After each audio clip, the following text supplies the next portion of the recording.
Praise the lord. హల్లెలూయా. దేవుని పరిశుద్ధమైన నామానికి మహిమ కలుగునుగాక. క్రీస్తునందు ప్రియమైన దేవుని జనాంగమా, మన ప్రభువు అయిన యేసుక్రీస్తు వారి ప్రశస్తమైన నామములో మీ అందరికీ శుభములు, ఆశీర్వాదాలు తెలియచేస్తూ ఉన్నాము. ఈ రోజున దేవుడు మనల్ని ప్రేమించి మనకు అనుగ్రహిస్తున్న వాక్య భాగము ప్రసంగి గ్రంథము 12వ అధ్యాయము 13వ వాక్యము. దేవుని యందు భయభక్తులు కలిగి ఉండి ఆయన కట్టడలను అనుసరించి నడుచుకొనుచుండవలెను. మానవ కోటికి ఇదియే విధి. ఆమేన్. ఇక్కడ ఆత్మ స్వరూపి అయిన దేవుడు తన వాక్యము అనే ప్రత్యక్షత ద్వారా మనందరితో ప్రభు మాట్లాడుతూ ఉన్నాడు. దేవుని యందు భయభక్తులు కలిగి ఉండి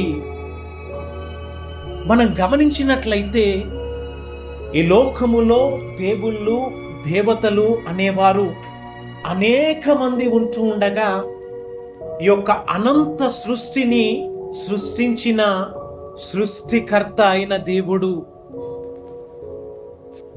నీవు సృష్టించిన దేవుడు కాదు, నీ చేత సృష్టించబడిన దేవుడు కాదు, కానీ నిన్ను సృష్టించిన దేవుడు.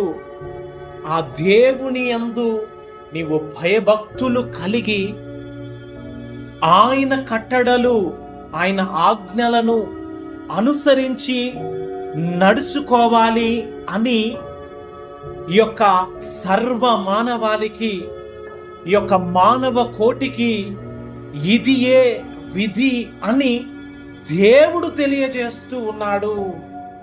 ఆమేన్. ఈ అనంత విశ్వములో శ్వాసిస్తూ ఉనికిలో ఉన్న సర్వ మానవ కోటికి ప్రభు తెలియచేస్తూ ఉన్నాడు.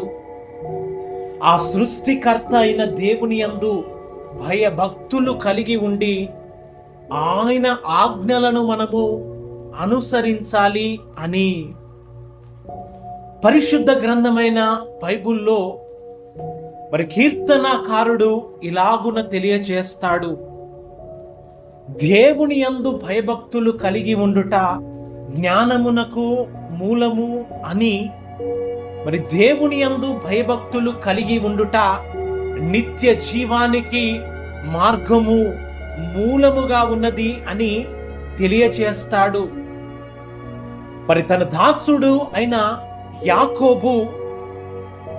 యాకోబు పత్రిక 1వ అధ్యాయము 27లో ఈ లోక సంబంధమైన మాలిన్యమును, అపవిత్రతను ఏమాత్రము మనము అంటించుకోకుండా పరిశుద్ధుడు, పవిత్రుడైన దేవుణ్ణి మనము మహిమపరుచుటయే నిష్కల్మషమైన పవిత్రమైన భక్తి అని తెలియచేస్తాడు.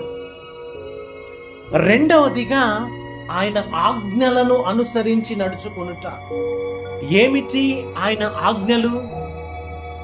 మనం గమనించినట్లయితే పరిశుద్ధ గ్రంథములో దేవుడు 2 ప్రధాన ఆజ్ఞలను అనుగ్రహిస్తాడు. మొదటిగా నీ దేవుడైన ప్రభువును ఆత్మతో సత్యముతో నీవు ఆరాధన చేయాలి అని, రెండవదిగా నిన్ను వలె నీ పొరుగు వానిని నీవు ప్రేమించాలని ప్రభు తెలియజేస్తాడు. మరి దేవుణ్ణి అనుసరిస్తున్నా, వెంబడిస్తున్నా, మరి శ్వాసిస్తూ ఉనికిలో ఉంటున్న సమస్తమునకు, సర్వ మానవాళికి ఇది విధిగా దేవుడు తెలియచేస్తూ ఉంటుండగా, ఈ రోజున ఈ యొక్క వాక్య సత్యమును వింటున్న నీవు మరి సర్వ సృష్టికర్త అయిన దేవుని యందు భయభక్తులు కలిగి ఉంటున్నావా? లేక ఈ లోకములో నీ చేత, మనుషుల చేత నిర్మించబడిన దేవతలుగా వాటిని నీవు ఆరాధిస్తున్నావా, అనుసరిస్తున్నావా? నిన్ను నీవు ప్రశ్నించుకోవాల్సిందిగా ఆత్మస్వరూపి అయిన దేవునిగా మనందరితో ప్రభు మాట్లాడుతూ ఉన్నాడు. హల్లెలూయా. కనుక నిన్ను ప్రేమిస్తూ నిన్ను ఇంకనూ సజీవుల లెక్కలో నిలబెడుతున్న దేవుడు, సృష్టికర్త అయిన దేవుడు, నీ కొరకు తన మహిమంతయు విడిచిపెట్టి మరి దీనుడిగా దిగివచ్చి తన ప్రాణాన్ని ధారపోసిన దేవుడు, నిత్యత్వమునకు, నిత్య జీవంలోనికి నిన్ను వారసునిగా చేయగలిగిన దేవుడు మన ప్రభువైన యేసుక్రీస్తు వారి యందు నీవు భయము, భక్తులు కలిగి ఉన్నట్లు ఆ దేవాది దేవుణ్ణి నీవు విశ్వసించి ఆ యొక్క దేవుని ఆజ్ఞలను, కట్టడములను నీవు అనుసరించి సాక్షిగా నీవు ఈ లోకములో జీవించి దేవాది దేవుని యొక్క నిత్య జీవములోనికి, నిత్య రాజ్యములోనికి నీవు నడిపించబడుదువుగాక. ఆమేన్. హల్లెలూయా.